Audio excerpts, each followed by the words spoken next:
2 has entered the podcast. Welcome back, people, to a very special episode of Player 2 has entered the podcast. I am your co-host, Michael Peterson, a.k.a. mcpaperstacks, and with me, as always, is my co-host with the co-most, Derrick Murkison, a.k.a. the Merkman, a.k.a. Macaroni and Cheese.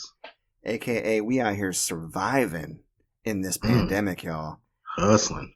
That's right. Digitally, metaphysically, emotionally, in real life. Just... It's funny, playing Last of Us 2, I don't know if you had this thought every time they were like, masks on. Why was I out in the world about to enter a store like, masks on?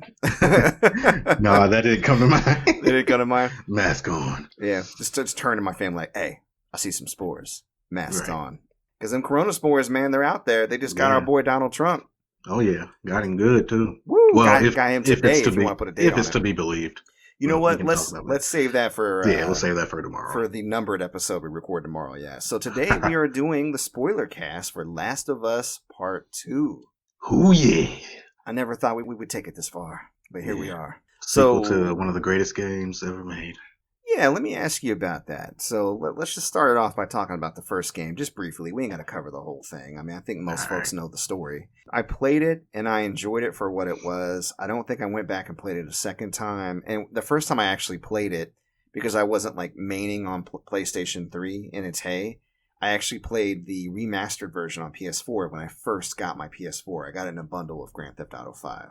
Right. Probably get my PS5 in a bundle with Grand Theft Auto 5. Now, just playing. That's right. PS7 in a bundle with Grand Theft Auto 5 and Skyrim. I know, right? Goddamn, Rockstar released a new Grand Theft Auto already. But and of course I had the DLC. I really enjoyed the DLC. Like that prequel with Ellie and her friend, and when they're in that abandoned mall, I thought that was really cool. But the game overall was a lot of fun, and it's not like it's unlike anything I've ever played before, but they were definitely going for a certain weight, a certain gravitas, especially with how the story ended.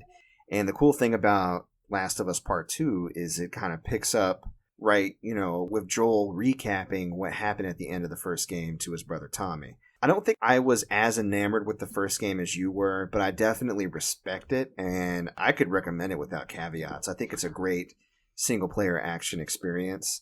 And, it's got survival horror elements. There's definitely some scary parts, but it more just feels like, an adventure. You're along the ride going across the country with these two people that are getting to know each other, and you're learning this world, and there's a lot of sadness, a lot of hurt, a lot of violence. I mean, and I thought that game was violent, but this game really kicked it up a notch. Oh my God. Yeah, and the main thing that made that game so great to so many people was the relationship between Joel and Ellie. Because if their relationship was shit, then the game wasn't going to be good. What about the relationship really spoke to you? Because I'm not saying that their relationship was bad, but I don't know if it stands out as much as, say, like Kratos and his son. You know what I mean? Well, to say that God of War is not influenced by The Last of Us is...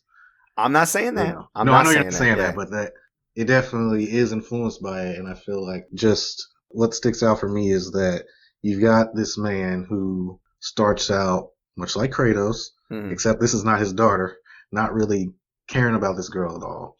And then they go through all these trials and tribulations, and then finally he makes the pretty much ultimate decision to save her life over anyone else's that's in his way. Even though he's been like killing people all the way through the game, he just basically goes back on what he set out to do in the first place, and that was to deliver her to these people. And really like just the little moments of them like joking around and him being an old guy and not getting her references or her not getting his references from the old world. And I don't know, man. It's just great. It's really good. Well, I mean, you have a young woman who probably doesn't have a father figure in her life, maybe unconsciously in search of one. And you have an older man who, in the very beginning of the game, we watched it happen, lost his daughter that was slightly older than Ellie.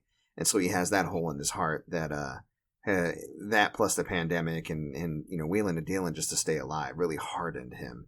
So I suppose to see their relationship form, to soften and kind of open him up to the possibility of caring about somebody again, and then to see her actually, learning to like trust in him and learn from him, I could see how that would speak to a lot of people. Yeah, and this was before I even had a daughter, so I was like, I can't imagine having played that game after Nora was born. Yeah, I think it's kind of silly when people go, "Oh, you don't get it if you don't have a kid." When it comes, somebody said that to Tim Rogers about God of War, like, "Oh, you're not a dad, you don't understand, man." which I think is kind of shitty to say to any person who's not a parent. I will say that when it comes to narratives about parents and children or husbands and wives, there is an additional element that's kind of indescribable that is taken on when you view that through the lens of somebody who's in that type of relationship.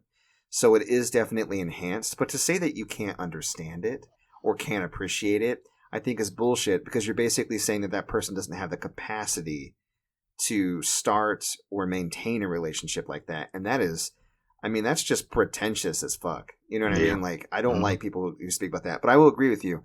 As a father, I really appreciated God of War for that element. And I could see the same thing. But like you, when I first played The Last of Us, I was not a parent yet. So I could see the dynamic kind of changing there. What do you think about Joel's decision that he made? I mean, for those who don't know, this is a spoiler cast, so we're going to go into it. So hopefully most people do. But you're in a pandemic where if you breathe in spores or if you get bit by one of the infected, you get infected, you go mindless and wild. If you're infected long enough, you turn into these kind of brainless, like mushroom zombie type people. Mushroom tits, baby. Yeah, but but she's been bitten and she didn't change. And so in her cells lies the key to a cure that could bring the world back, because the world is on the brink. I mean, most of the violence in that game is just not even with the monsters, it's with other people, you know, like in a lawless country, because you just can't hold it up anymore. And fascist police state took over trying to hold order, and a lot of people didn't like that. And then so you have a lot of breakaways, and it is what it is. But they somehow get across the country to this hospital in Seattle, and this resistance group called the Fireflies, who are going to operate on Ellie to get a cure. But then it's discovered that in order to do that, they're going to have to kill her. And so when Joel gets that news, he decides, nah, fuck that. And he guns down Fireflies. A lot of people who never really hurt anybody, or who would be presumed innocent, the doctors, anybody in that hospital went down. Anybody that got in his way, they even looked like they were going to try to stop him. And he took Ellie out of there. And when she woke up, he lied to her and said that they couldn't get a cure, and it is what it is, right? Yeah. So given all of that, I mean, where do you stand with his decision, and what do you think about it? I mean, it's definitely very selfish on his part, but throughout the whole game, he's done nothing but display that he's a selfish individual. Yeah. Anyway, so to expect anything different from him was really asking way too much, because at the end of the day, he's just a person, and he's willing to do what he needs to do for the people he loves. Would you have handled that situation any differently if you were in his shoes? I know it's hard to say, but have you ever thought about that? Yeah, I mean, honestly, I'm going to do just like him. I'm going to do what I need to do to protect mine. So if that was Noraline on that table and they were like, hey, she got to die in order to kill the world, I'm like, well, fuck the world then. Because she's my world. You know what I mean? I feel you. Yeah. I feel you. It's hard for me to say. Like, I love Ben to death, and I'm not sure how old Ellie was supposed to be. Would you say she was probably like between 12 and 14? Yeah. If 12, 13, 14-year-old Ben was lying on that table, I think what I would probably have done is, I mean, the way they broke it to him was fucked up. So already I'd be kind of upset. But I would have demanded that they let him make that decision. And I would try my best to respect that decision. I would hate for that to happen to him, but if he chose to sacrifice himself to help the world keep spinning, I'd be immensely proud of him. And I wouldn't take that choice from him, because I feel like if you care about somebody enough, and again, this is not to say that you doing this is selfish or that he was selfish, although, I mean, the way he went about it, I think we can both agree was selfish. But yeah, at the end of the day, like, I'd like to think I'd have enough strength, and I can't say for sure. It's a really hard thing to put yourself in the shoes of until you're actually in it. But I want to be able to say that I give him the agency, that I would love him enough to trust him to make that choice. And if he said no and they tried to force him, all bets are off. Oh yeah. Right.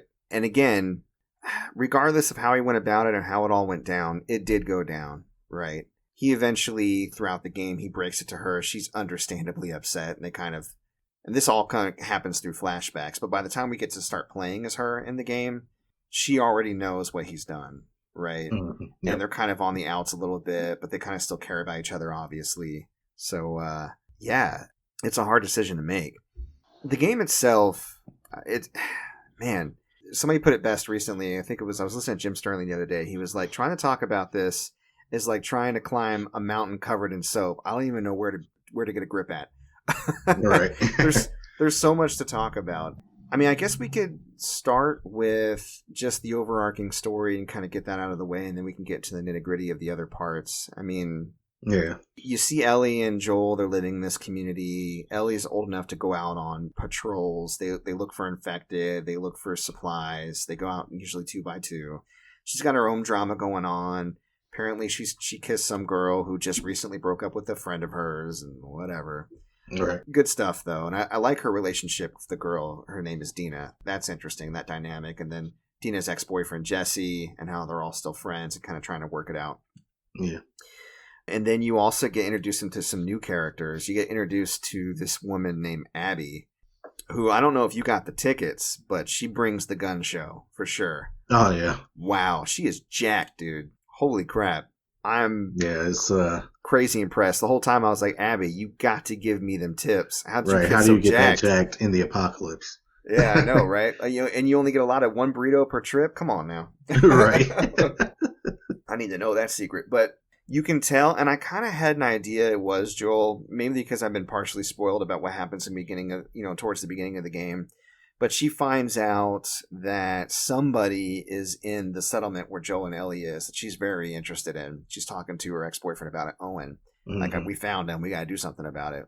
And you kind of bounce back and forth between Ellie and Dina's patrol and Abby trying to figure out how to get some more information on the encampment. Abby gets in big trouble. She gets chased by a lot of infected, like a huge wave. Like I was like, yeah. The whole time I was playing that section, awesome. That was intense.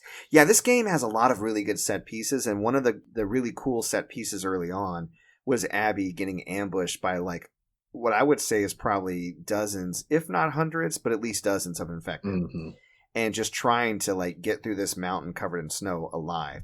And while she's getting through, and you think this might be the end for Abby, but who comes in?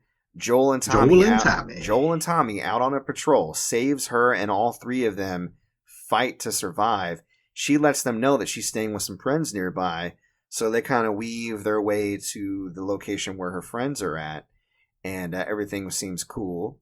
And they're both kind of weary of each other, as you would be in Apocalypse, where people are kind of violently robbing and attacking each other, trying to survive. Mm-hmm.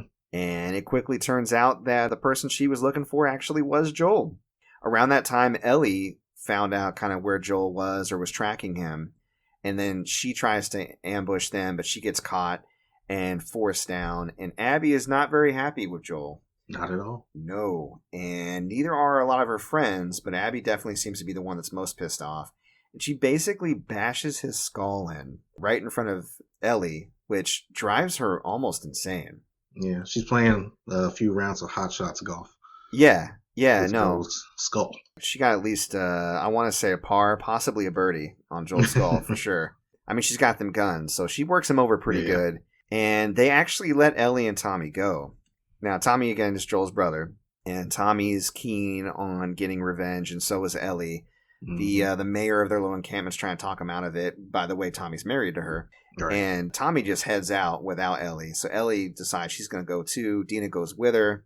And you kind of kick the game off proper. We're on a revenge quest. Yes. We don't know exactly why Abby killed Joel, but I have an idea. I mean, even Ellie was like, well, he's pissed off a lot of people. Right. Could be any number of things that he's done in his smuggling past or, since the pandemic that would have caused somebody to want to take revenge on him. But for whatever the case, they're out to take their own revenge.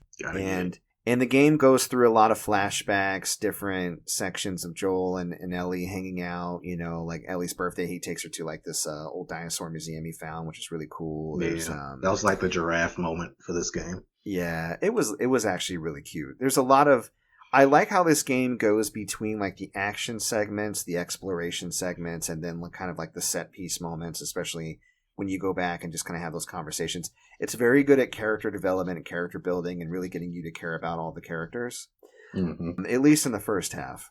Oh, yeah. So, long story short, Ellie kind of gets a list of all the people in that room that wronged her, and she goes about systematically hunting each of them down, either killing them, finding them already killed, or torturing information out of them for the next person. And along the way, she's killing a lot of people in this new group called, like, the Wolves, was it? Yeah, Wolves, Scars. Yeah, there's two factions in Seattle because they have to go all the way back to Seattle because that's where these people are based. There's the Wolves and people who call themselves the Seraphites. The Wolves call them Scars because the Seraphites actually cut on their faces as part of like a religious kind of ceremony, I guess, because the person that started their order, or the martyr that the Wolves killed that kind of indoctrinated them all into this way of thinking, talked about how they come in imperfect in an imperfect world. So they, I guess, to cast off vanity, to kind of take on the humility of their doctrine, they cut on their faces. And presumably they cut the faces of their babies is how it's done, which is kind of fucked up when you think about it. Want to know how I got these scars? Yeah. Well, there's a few stories probably. Yeah. Yeah, so the Wolves derogatorily refer to them as Scars, but the Seraphites don't like that. They call themselves Seraphites. So they're a little religious and nutty, but the Wolves are very militant and they're neither of them are great groups, right? Right. They're both like two sides of a very fucked up kind of groupthink coin. And you end up fighting and killing a lot of them on either side, just trying to survive to get to your mission, to get to Abby and co. And this is kind of where the game didn't lose me, but the characters lost me. And not necessarily in a bad way. But I'm rambling on a lot. Let me stop and ask you, over the course of the game, as Ellie began to get grayer and grayer, kill people who were unarmed, kill people who were defenseless, kill anybody she really came across, and kind of go where she went. Like, what was going through your mind? Like, what were you thinking as a player controlling somebody that just so hell-bent on revenge? Fuck anybody who gets in her way. Yeah. I was like, oh, she's turning into Joel. Yeah. Like, legit. Like, when she killed Vita Girl, I was like, not Vita Girl. She's playing a PlayStation Vita. I know, that song was slamming, too. Yeah. What's funny is she goes through and kills some of these people, and then you have flashbacks where you... Because that's the other surprise of the game. You go through all the way up until you pretty much get everybody but Abby, and Abby gets the drop on you. Then, boom, you shoot all the way back to the beginning of the game, but you play as Abby, so you see what she was up to. You talk to all her friends, Vita Girl. You get to know them and their origins and motivations. And you learn that Abby took revenge on Joel because Abby's dad was the guy that was going to do the surgery on Ellie. Ooh, full circle, baby. Full circle. And shot him down. And Abby found her dead dad and was like, Joel's going to get it, you know? So she held on to that revenge for a long time. And she's completely justified. Yeah, I understand exactly where she's coming from with that. And she even let Ellie and Tommy go because they weren't a part of it. But that might have been a mistake.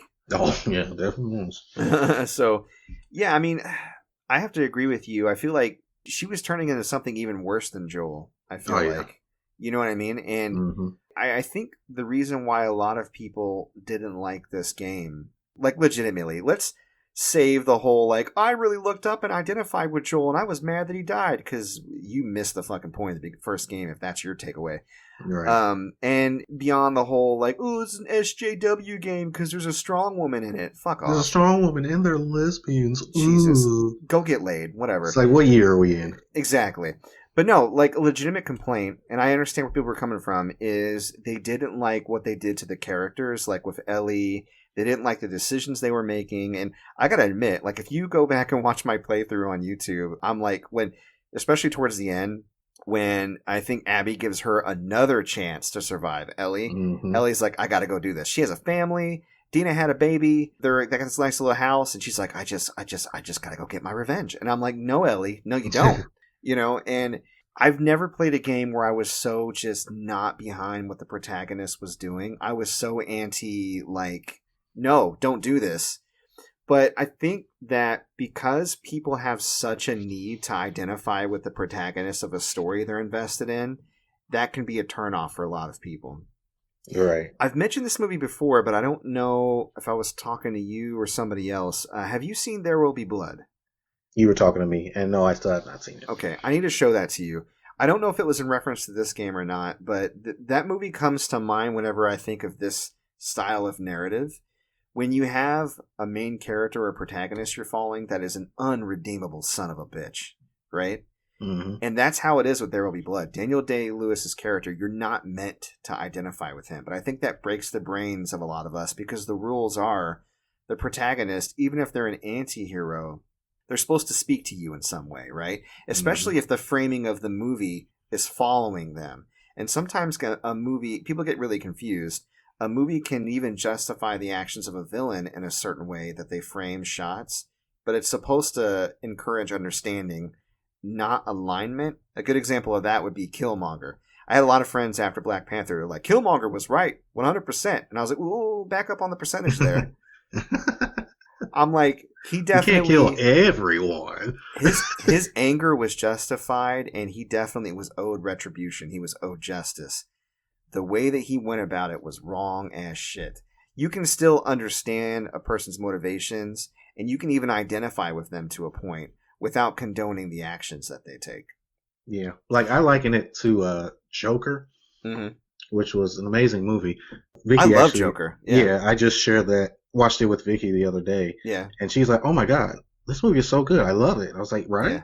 And then all the people that were complaining, like, oh, this is showing us that it's okay to be a crazy white guy and do all types of a lot of people said that didn't even watch it, to be honest. Yeah. And I'm just going through watching the movie, and I'm like, no, it's a movie about how, well, just like Joker said in The Dark Knight, everybody's just one bad day away from going fucking nuts. I will say that upon scrutiny, it sometimes conflicts with this message, because sometimes he's political, sometimes he's not. Sometimes it's one bad day. Sometimes it's everybody just uncharacteristically shitting on him. Like, I could see some legitimate complaints in there, but overall, I actually really dug the movie. And again, I enjoy movies like that, where you watch the fall of somebody and you watch them go through it and see how they come out the other side, and it's not always clean. All right. So, but yeah, I think for movies like that where you're following somebody, you're not, anybody identifies with Daniel Day-Lewis or the Joker or whoever, you need help, sir. But like, I think some people need to identify with the main character so much, and this is to bring it back to my point, that if they don't, that equates to bad. Yeah. And I think that there are expectations. I think this is even more so in video games, because that's the thing. I really felt the dissonance in this. Usually when I'm watching a movie with a son of a bitch as a character, I'm like, man, they suck. But I feel disembodied. Right. I was actively pushing Ellie forward and murdering these people. And like, there were some times where I was choking somebody out and I was like, I'm sorry. This sucks. I really don't want to do this. I kind of have to, though. Got to get to Abby. Yeah. Like, I remember that part where she was going to torture that girl. I can't remember her name. Her name was Nora. Oh, of course you remember that. Fuck, I was like, oh, I'm sorry. No, I don't want to beat up Nora. I don't want to kill Nora. No. I sat there for a while, like, not wanting to press the button. I was like, are you going to make me? I really don't want to do this. Even Metal Gear, if you refuse to shoot the boss, eventually it takes over and shoots the boss for you. Yeah. Not this game. This game's like, no, you're going to torture her for information. Right, and you're going to like it.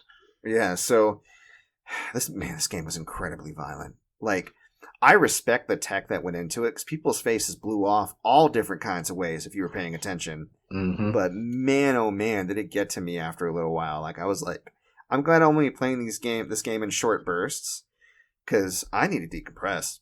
It was incredibly violent. But overall, I really liked it. I liked that I was taken on this ride with characters making decisions I would never make. And I liked seeing the theme of revenge play out in so many different dynamics.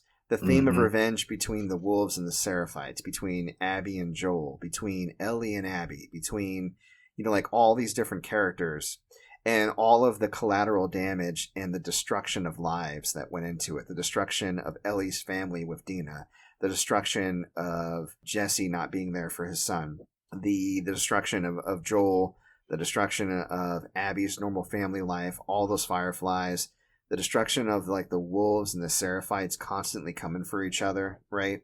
Yeah. And how it was never worth it, man. And it never solved anything. It was this cyclical, violent kind of back and forth that was just never ending. The whole game was like an Ouroboros of revenge, right? Yeah. And it was, I think revenge speaks to us all on a primal level. I think you wronged me. Ever since the first monkey stole another monkey's banana, we were all like, fuck that. Get him. Because if you don't, then everyone else is like, oh, you can take his banana. He ain't gonna do shit. Anytime. Right? So we get that. We have that primal instinct for revenge to protect ours. But then you juxtapose that against a civilized society, and then you take that society and you break it back down and you show what that does to us, and I've seen a lot of narratives about the bad side of revenge, but this is probably one of the better ones. Like, I really appreciate this game. One, just for graphically, it's gorgeous. We haven't even got to the gameplay, but we will. But also just for the theme of revenge and the way that it plays out its characters. A lot of people didn't enjoy it. I really did. It's very sad, and it stuck to my ribs in kind of like a melancholy way. But I really applaud Naughty Dog. I think it was a fantastic game. Yeah, and I like when a character does something that I want to do myself. Like because, I mean, that's when you get the best reactions, I think. Like when Ellie decided that she was going out, we were both like, oh, why the fuck would you do that? You have a family, you're happy. No. But that's what makes potato. That's, yeah, right. That's, to me, what makes me emotionally invested in it, because it's like, ah, shit. She's in that deep. Mm-hmm.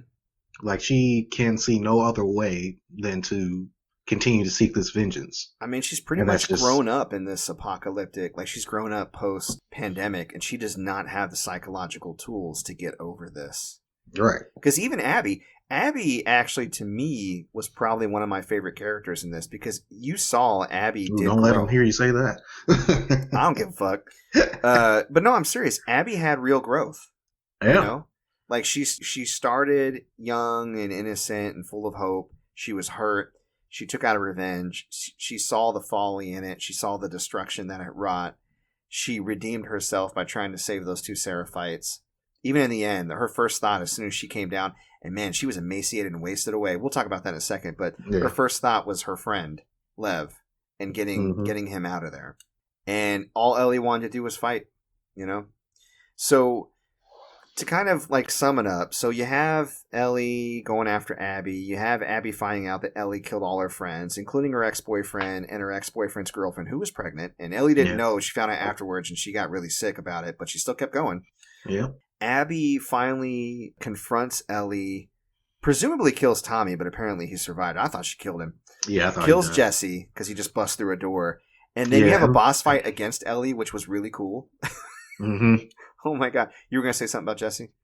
Yeah, that was the one part that I didn't, because I'm one of the people that really like Jesse. Oh, he's cool. He was cool. Yeah. And just normally characters that you get that close to and whatnot aren't killed so unceremoniously. And people were saying that Joel was killed unceremoniously, but I was like, that was incredibly ceremonious. Yeah, it was ceremonious as fuck. Like, they had an audience and everything. Yeah. But, like, Jesse just kind of went out, and I was like, no!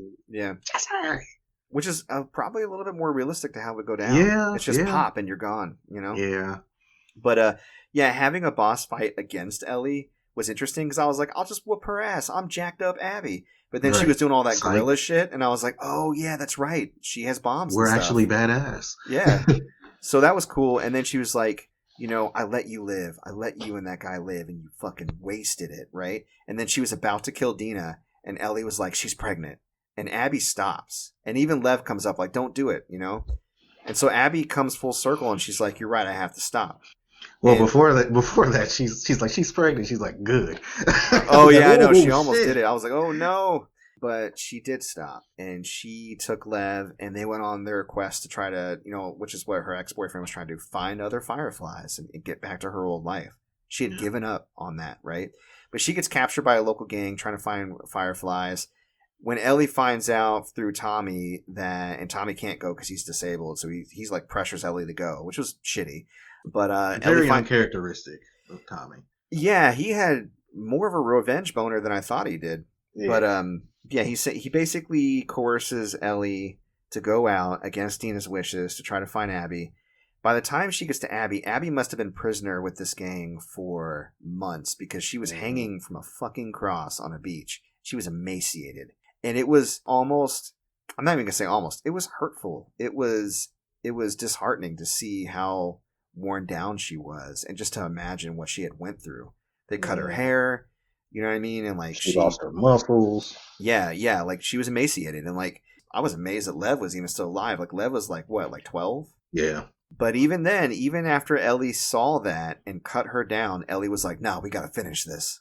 Yeah, fuck that. And at the very end, Ellie decided not to kill her. She had her dead to rights. She had her under the water. She was going to drown her, and she finally let her go. It was like a flash of Joel's smile that I think snapped her back. Like, is this really what Joel would have wanted, you know?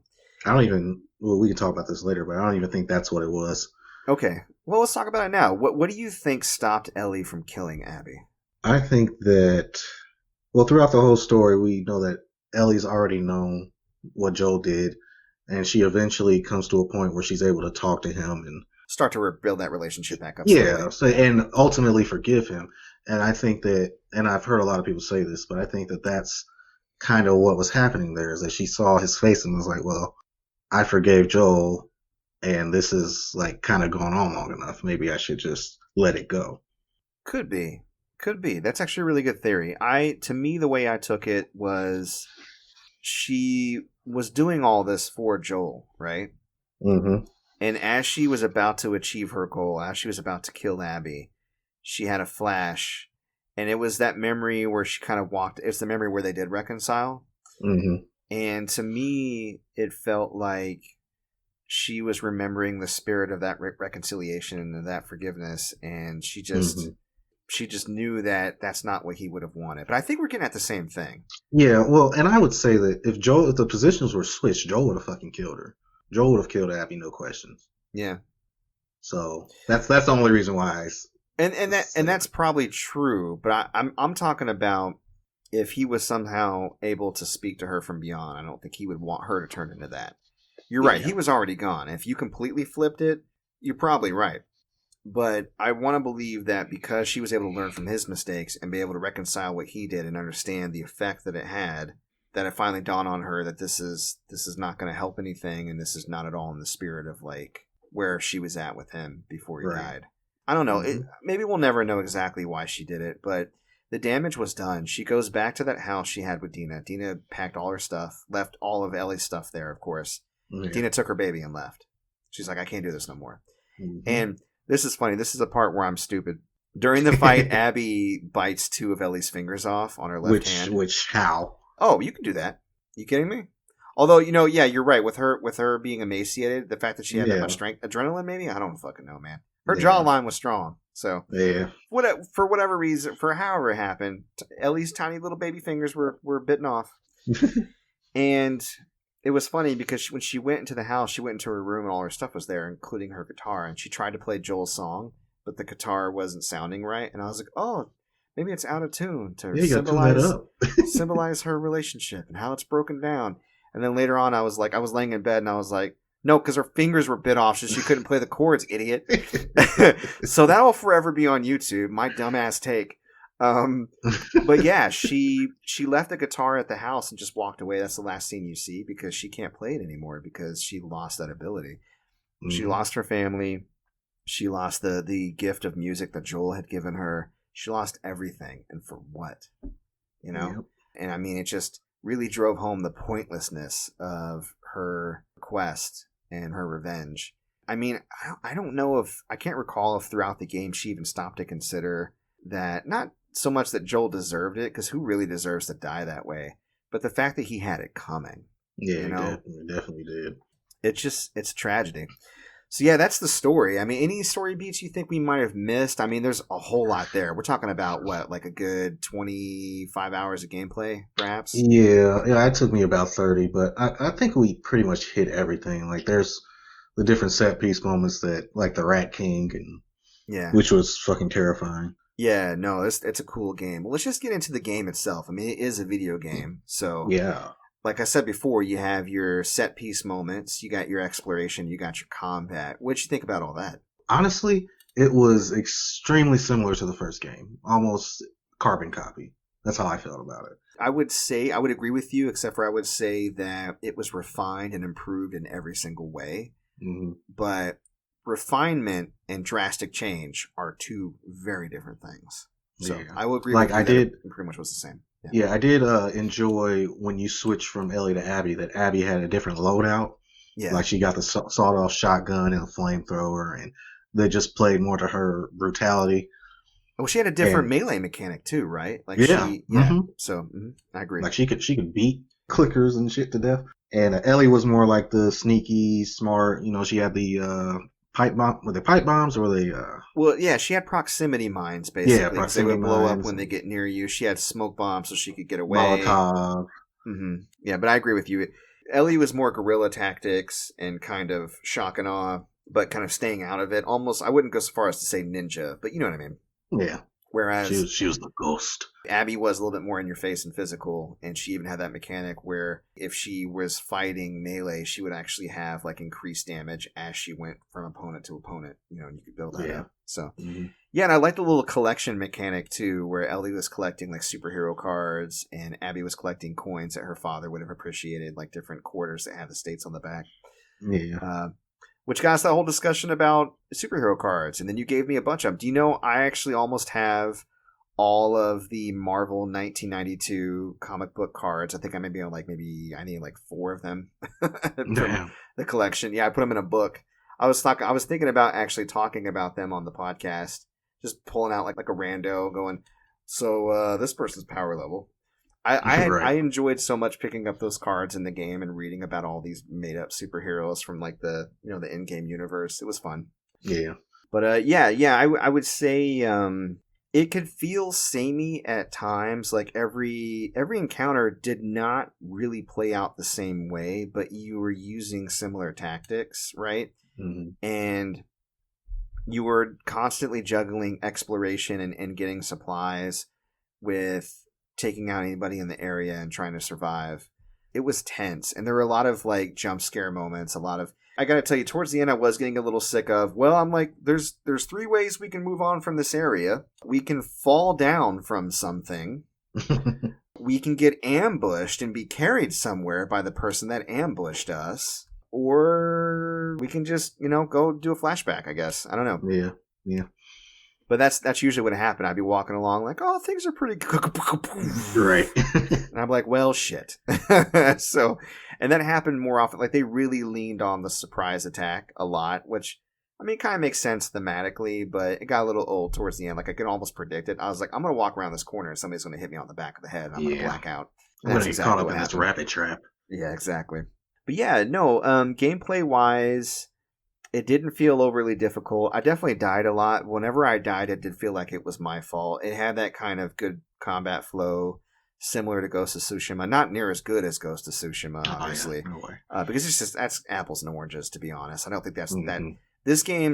It's not this game's strength or its weakness. Combat is just another gameplay element that they throw into the mix that is refined and fun, but it's not the singular thing that makes it shine. Right. But yeah, to say that when you die, it feels like it's your fault, you're doing it right. Yeah. I was never like, that's cheap. I mean, very occasionally maybe, but I mean... I shouldn't have ran out into the middle of that field, buddy. Yeah, nothing that really stands out. Like, there wasn't too many times where I was like, what the hell? So, there was occasionally where I was like, oh, not supposed to go that way. Yeah. That type of thing. So, I mentioned it briefly earlier, the tech of, like, blowing people's limbs off, or like the violence was like really well done graphically. I was like, whoa, if you shoot them in the ear, that ear comes off, y'all. Like, so that was actually kind of impressive. And I really like the set piece moments. I like the moments when you're running from a bunch of infected, or you're having a chill moment with character building. You're like going through an aquarium or an abandoned zoo or a museum or different parts of like downtown Seattle. You're exploring, you're finding secrets. You feel like a genius badass when you find like, oh, the combo to this safe is the employee of the month. He's a good boy. Yeah.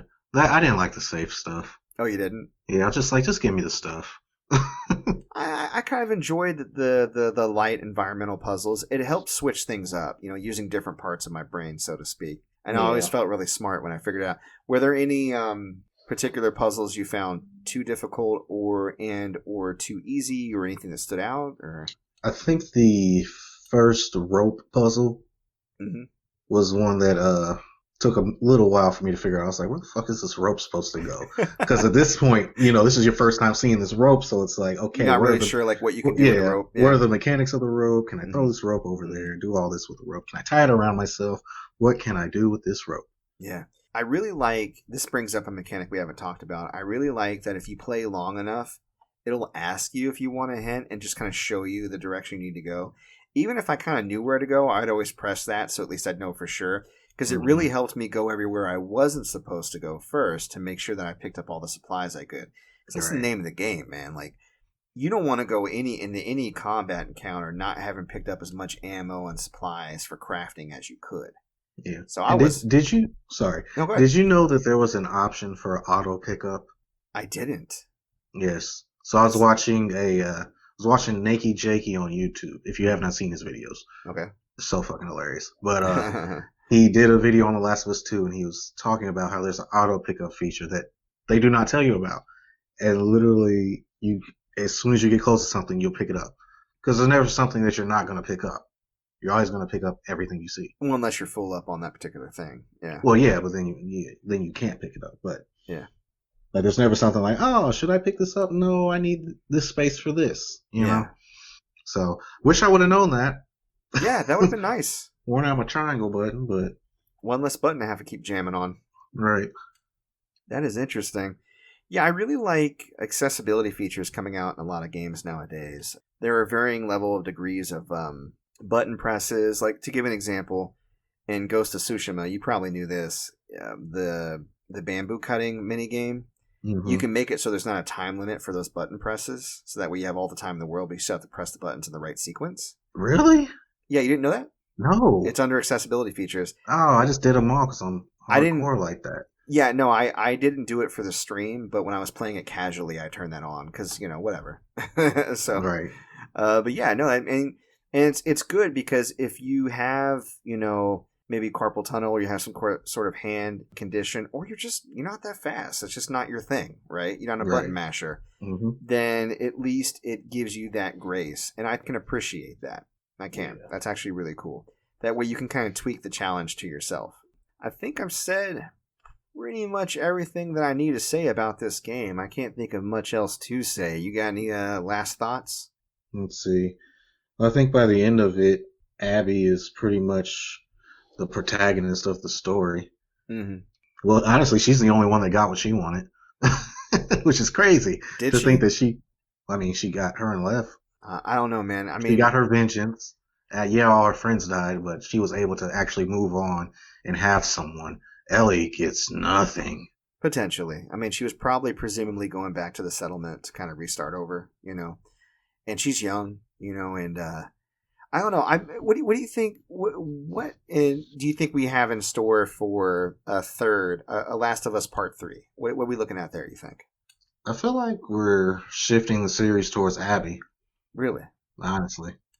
Interesting. Yeah, it would be suicide. It would be suicide for Naughty Dog to do that, because everybody would be like, I don't want to fucking play as Abby. You already made me play as Abby, and I hate her.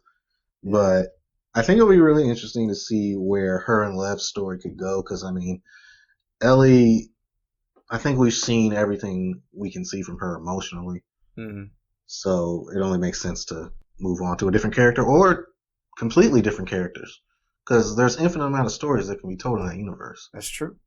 So, you've got more Fireflies in a whole other state. So that's, yeah. And they made wolves and seraphites out of whole cloth. They can do that again, certainly. Mm-hmm. I don't know.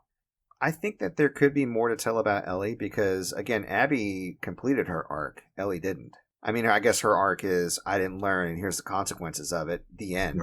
Right? Yeah. I mean, she didn't kill Abby, so that's something. That's a little bit of growth. It was just right there at the tail end, and it cost her everything. Yeah. So I think there could be more to tell. Maybe they could shoot forward a few years. She's a lot older, and maybe she did find somebody else. Maybe she had a kid. Maybe that somebody else died or went off somewhere, and now she's, there's different things you can do with that. You're right. They could continue Abby's story too. I don't think it would be the suicide that people could assume, because I think that it's a small yet vocal subset of people who have a real big problem with Abby. Yeah. I don't by any means think that I can't wake up in this 2020 environment, in this pandemic, and think that there are that many crappy people in this world. I just can't. I have to believe that a good number of us are smart enough and emotionally intelligent enough to be able to not just be offended by the sight of her. So yeah, I think it also has to do with the fact that she killed Joel, and there are those people that hang on to that. But and again, if you identify with Joel, what is your damage? Like, yeah.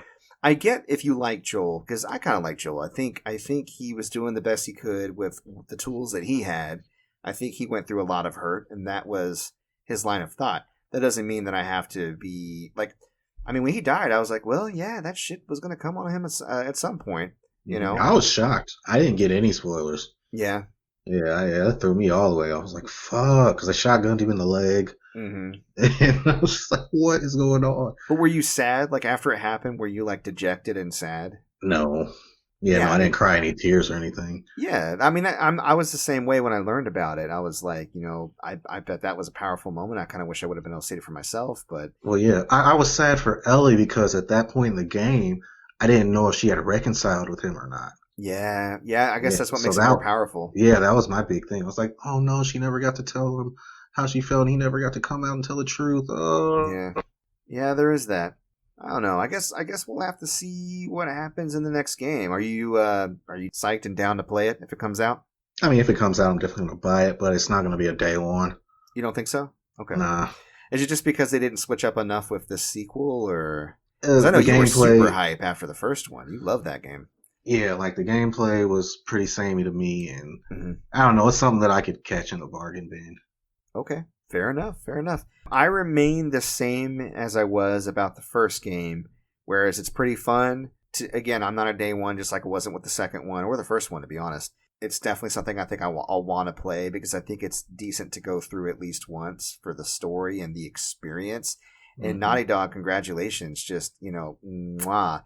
Uncharted, Last of Us, like the experiences that they craft, like, you know, telling stories using games as a medium. I mean, they're up there. They really are.